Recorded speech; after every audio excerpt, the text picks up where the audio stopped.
मैं भरत वर्ण। तो आज मैं आपके लिए लेके आया हूँ बिल्कुल एकदम फ्रेश टॉपिक, जिससे जो है विभिन्न प्रकार के जितने भी जो कॉम्पिटिटिव एग्जाम है उनमें जो है हर बार जो है 2 या 3 क्वेश्चन पूछे जाते हैं। चाहे वो आईसीआर का एग्जाम हो, चाहे जेट का एग्जाम हो, चाहे बीएचयू का हो, चाहे नीट का एग्जाम हो, तो हर बार जो इनमें से 2-4 क्वेश्चन पूछे जाते हैं। तो आज का जो टॉपिक अपना रहेगा वो रहेगा प्लांट हार्मोन, पादप हार्मोन। प्लांट हार्मोन की अपन बात करेंगे तो अपन देखेंगे कि जो प्लांट होता है उसमें हार्मोन का क्या रोल होता है। जैसे हमारी बॉडी में भी क्या होता है, जो हार्मोन्स क्या करते हैं, कोई ना कोई जो एक्टिविटी होती है, कोई ना कोई जो प्रक्रिया होती है उसको रेगुलेट करते हैं। अगर ज्यादा हो रही है तो उसको कम करेंगे और कम हो रही है तो उसको ज्यादा करेंगे। मतलब ज्यादा करना मतलब उसको प्रमोट करेंगे और कम करना मतलब उसको इनहिबिट करेंगे। इनहिबिट का मतलब होता है संदमन, मतलब कम करना। तो ठीक ऐसे ही जो प्लांट्स होते हैं उनके अंदर भी क्या होते हैं, जो हार्मोन्स होते हैं, जो प्लांट के ग्रोथ को जो है प्रमोट भी करते हैं और साथ साथ इनहिबिट भी करते हैं। तो सबसे पहले बात करें अपन कि जो ये हार्मोन शब्द है ये किसने दिया था। तो हार्मोन शब्द सबसे पहले किसने दिया था, स्टारलिंग ने। किसने दिया था, स्टारलिंग ने। और इसी पादप हार्मोन को जो बाद में थिमेन नामक एक साइंटिस्ट था, थीमेन, याद रखना इसको, थीमेन नामक एक वैज्ञानिक, जिन्होंने जो है पादप हार्मोन को आगे चल के क्या नाम दिया, फाइटो हार्मोन्स। मतलब जो फाइटो हार्मोन शब्द है इसकी बात करें तो ये थीमेन ने दिया था, जबकि केवल जो हार्मोन शब्द है ये दिया था स्टारलिंग ने। अब देखो जो पादप हार्मोन है इसमें सबसे पहले जो खोजा गया हार्मोन था वो था ऑक्सिन। कौन सा था, ऑक्सिन। और इसका जो सारा श्रेय जाता है खोज का वो जाता है एफडब्ल्यू वेंट को। किसको, एफडब्ल्यू वेंट को। तो देखो हार्मोन शब्द सर्वप्रथम जो किसने दिया था, स्टारलिंग ने दिया था। किसने, स्टारलिंग ने। उसके बाद में जो फाइटो हार्मोन है, क्या, फाइटो हार्मोन शब्द ये सबसे पहले दिया था थीमेन ने। किसने, थीमेन ने दिया था। और प्रथम, ये मोस्ट इंपोर्टेंट है, ध्यान रखना इसको, ये वाला पॉइंट, प्रथम पादप हार्मोन कौन था, ऑक्सिन था। कौन था डियर स्टूडेंट्स, ऑक्सिन था, जिसकी खोज एफडब्ल्यू वेंट, एक वैज्ञानिक का नाम क्या है, एफडब्ल्यू वेंट, उसने की थी। किसने की थी, एफडब्ल्यू वेंट ने। तो जैसा कि मैंने हाल ही में आपको बताया है कि पादप हार्मोन जो है वो ग्रोथ प्रमोटर भी होते हैं और ग्रोथ इनहिबिटर भी होते हैं। मतलब ग्रोथ को प्रमोट करने वाले और अधिक ग्रोथ करने वाले, अगर जो वृद्धि रुकी हुई है उस वृद्धि को जो है आगे बढ़ाना है तो उसको प्रमोट बोला जाता है। और अगर वृद्धि हो रही है ज्यादा और उसको अगर इनहिबिट करना है, मतलब अगर मान लो कोई ऐसी प्रक्रिया है जो कैसी है, अननेसेसरी है, तो अननेसेसरी प्रक्रिया को संदमित करना पड़ेगा, रोकना पड़ेगा, तो उसके लिए ग्रोथ इनहिबिट हार्मोन काम में आएंगे। तो यहाँ पे प्लांट ग्रोथ रेगुलेटर्स की अपन बात करें, पीजीआर की बात करें, कि पी का मतलब प्लांट, जी यानी ग्रोथ और आर यानी क्या होगा, रेगुलेटर। तो प्लांट ग्रोथ रेगुलेटर है उसकी बात करें अपन, तो यहाँ पे जो एक तो है कौन सा, ग्रोथ प्रमोटर। कौन सा है, ग्रोथ प्रमोटर। और दूसरा कौन सा है, ग्रोथ इनहिबिटर। अब हम देखेंगे कि जो ग्रोथ प्रमोटर है वो कौन कौन से हार्मोन है, पादप हार्मोन, और ग्रोथ इनहिबिटर कौन कौन से होते हैं।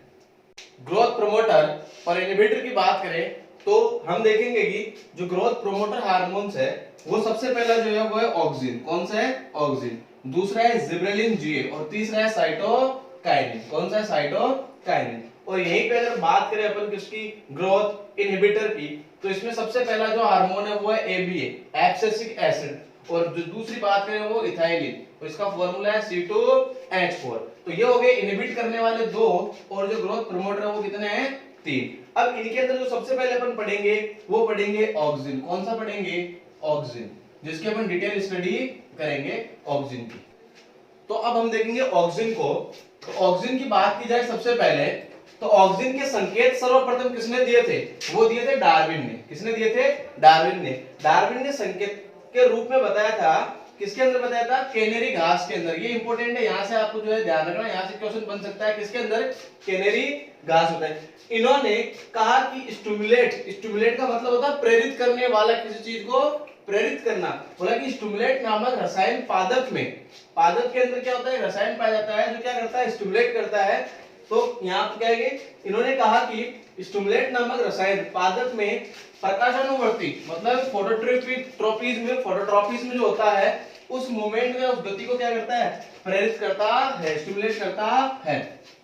अब देखो यहाँ पे हुआ क्या, यहाँ पे प्रकाशानुवर्ती जो है इसका मतलब क्या है कि जैसे मान लो ये प्लांट का कोई भाग है, ठीक है, जैसे यहाँ पे प्रकाश गिरेगा तो पादप के जिस भाग में जो है ऑक्सिन हार्मोन जो है वो संश्लेषित हो रहा है, सिंथेसिस हो रहा है, वो वाला भाग जो प्रांकुर चोल है, जिसे हम प्रांकुर चोल कहेंगे, कोलियोप्टाइल कहेंगे, वो क्या करेगा वहां से, ठीक है, जिस तरफ संश्लेषण हो रहा है वो वाला भाग क्या होगा, उस प्रकाश की तरफ क्या हो जाएगा, बेंड हो जाएगा, मुड़ जाएगा। मतलब प्रकाश गिरने से जिस भाग में ऑक्सीजन का संश्लेषण हो रहा है वह भाग क्या होगा, प्रकाश की तरफ बेंड हो जाएगा, मुड़ जाएगा। इसी मूवमेंट को या इसी गति को अपन क्या बोलेंगे, प्रकाशानुवर्ती गति कहा जाता है। अब देखो बात करते हैं ऑक्सीजन के आगे। तो ऑक्सीजन को दो कैटेगरी के अंदर क्लासिफाई किया गया है। किस कैटेगरी के अंदर, दो के अंदर। एक है प्राकृतिक ऑक्सीजन और एक है कौन सा, कृत्रिम ऑक्सीजन, मतलब आर्टिफिशियल, और एक कैसा है, नेचुरल। तो यहाँ पे अपन ऑक्सीजन की जो नेचुरल बात करें कौन कौन से हैं, तो एक तो है IAA और दूसरा है IBA। IAA का पूरा नाम होता है इंडोल एसिटिक एसिड और IBA का होता है इंडोल ब्यूटारिक एसिड। क्या होता है, इंडोल एसिटिक एसिड और इंडोल ब्यूटारिक एसिड। अब देखो आर्टिफिशियल की बात करते हैं, तो यहाँ पे जो पहला आएगा वो आएगा NaA, मतलब नेफेथेलिक एसिटिक एसिड। कौन सा, नेफेथेलिक एसिटिक एसिड। दूसरा है 2,4-D, 2,4 डाइक्लोरोफिनॉक्सी एसिटिक एसिड। कई बार एग्जाम में इसका फुल फॉर्म पूछ लिया जाता है, तो ध्यान रखना, 2,4 डाइक्लोरोफिनॉक्सी एसिटिक एसिड।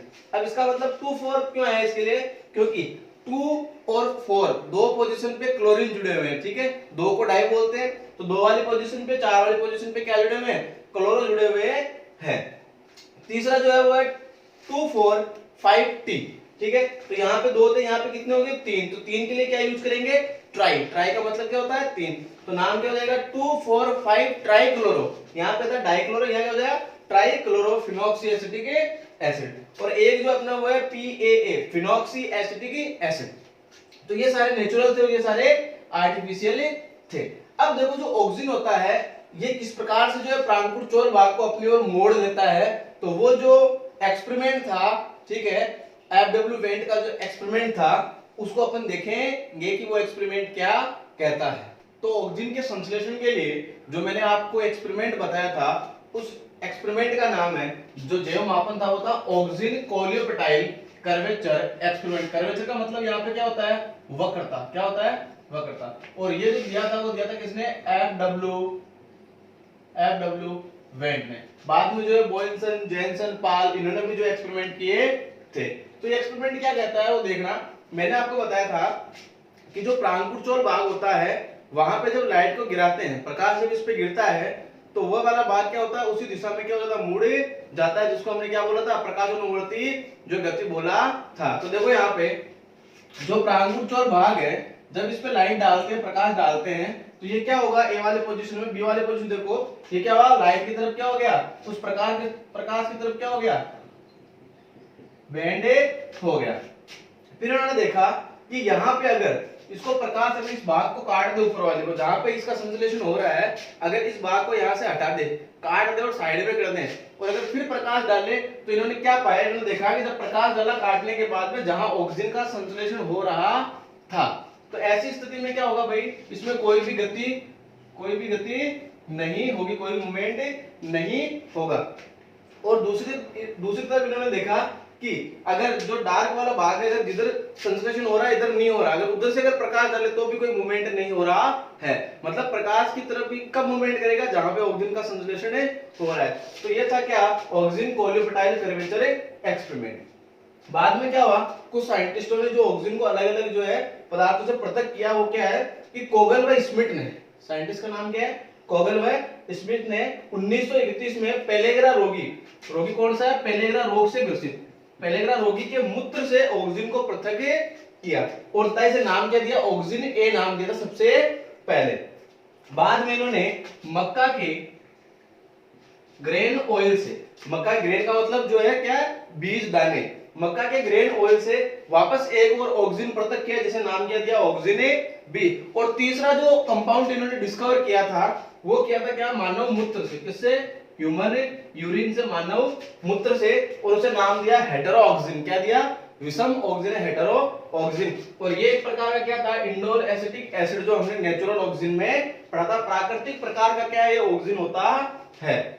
देखो यहाँ पे थिमेन ने एक और जो है पृथक्करण की जो है विधि अपनाई थी, वो क्या थी कि थिमेन द्वारा इंडोल एसिटिक एसिड को, अब ये है क्या, हम जानते हैं क्या है, ऑक्सीजन है, को राइजोपस व एवेना, एवेना क्या है, जई, क्या है, जई के प्रांकुर चोल से प्राप्त किया था। तो थिमेन की अगर बात की जाए तो इसने राइजोपस और एवेना, मतलब राइजोपस और एवेना के प्रांकुर चोल से इसको प्राप्त किया था। यहीं पे बात आती है कि जो ऑक्सीजन का संश्लेषण होता है, इसके लिए जो कंपाउंड, जो यौगिक या जो आयन है, वो कौन से जिम्मेदार है। तो देखना, ऑक्सीजन जो होता है, ऑक्सीजन के संश्लेषण के लिए जो है ट्रिप्टोफैन अमीनो समूह तथा मोस्ट इंपोर्टेंट है ट्रिप्टोफैन अमीनो समूह तथा जेडन आयन, Zn+2 आयन, ये क्या करते हैं, इसके संश्लेषण के लिए उत्तरदायित्व निभाते हैं। ट्रिप्टोफैन अमीनो समूह और साथ में Zn आयन, Zn+2 आयन। तो ये सारे के सारे क्या थे, ऑक्सीजन के जो है तत्व थे, मोस्ट इंपोर्टेंट। ठीक है, अब जो ऑक्सीजन जो है पादपों में क्या क्या कौन कौन से कार्य करता है, क्या क्या इसके वर्क होते हैं, जो इसके कार्य है ऑक्सीजन के, वो अपन देखेंगे कि ऑक्सीजन के कार्य क्या है। तो ऑक्सीजन के जो कार्य हैं उनको अपन देखेंगे। तो सबसे पहले क्या है कि ऑक्सीजन में जो खरपतवार नाशी जो होता है, जो वीड्स को जो क्या करता है, नाश करता है उनका, उनमें जो है वो है आर्टिफिशियल जो ऑक्सीजन है, कृत्रिम जो ऑक्सीजन, वो है 2,4-D और 2,4,5-T। यहीं पे बात करें अनानास व लीची में जो मादा पुष्प होते हैं उनको बढ़ाना, मादा पुष्पों की संख्या को बढ़ाना, अनानास और लीची के अंदर दो इसके एग्जाम्पल है, ये ध्यान देना। तो ये भी जो किसका कार्य होता है, ऑक्सीजन का। और घाव के समय सेल डिवीजन को बढ़ाना, घाव के समय मतलब अगर मान लो कोई सेल जो टिश्यू है वो इंजर्ड हो गए, क्षतिग्रस्त हो गए, तो ऐसी स्थिति में ऑक्सीजन क्या करेगा, उस भाग में सेल डिवीजन को, कोशिका विभाजन को प्रमोट करेगा। और प्रमोट करके क्या करेगा, हमने पढ़ा था वहां पे कि प्रमोट करने वाले ग्रोथ प्रमोटर में ऑक्सीजन का नाम हमने पढ़ा था, तो उसको बढ़ाएगा। साथ में पत्ती व फलों के विलगन को रोकता है। विलगन का मतलब होता है गिरना, पतझड़ के समय, मतलब पतझड़ सावन, वो वाला गाना जो याद है आपको। तो उस स्थिति में क्या होगा, जो पत्तियां जब नीचे गिरती है, तो ऐसी स्थिति में जो विलगन हो रहा है उसको रोकना। और ये जो मुख्य होता है वो कौन सा होता है, नेपथलिक एसिटिक एसिड। ठीक है, और ये जो है एग्जांपल क्या है इसके, आम व नींबू के अंदर, क्या, आम व नींबू के अंदर मूल उत्पन्न करना, जो रूट्स होती है, ठीक है, रूटेक्स बोल सकते हैं इसको, रूटेक्स या सुटेक्स। तो मूल उत्पन्न करना, ये जो है IAA इंडोल एसिटिक एसिड जो है प्राकृतिक जो है मानव के मूत्र से पृथक किया था, याद है, हेटेरोऑक्सीजन इसे नाम दिया था। तो ये वाला क्या करता है, मूल को उत्पन्न करता है। साथ ही ऑक्सीजन जो है आलू में प्रसुप्ति जो होती है उसको उत्पन्न करना। भंडारण के समय जब भंडारण किया जाता है आलू का, तो आप देखो उसमें बर्ड्स निकल आती है, ठीक है, छोटी छोटी। तो मतलब क्या है कि प्रसुप्ति को उत्पन्न करना, उत्पन्न करने के लिए जो है भंडारण जो है के समय जो आलू में प्रसुप्ति कौन करता है, ऑक्सीजन करता है।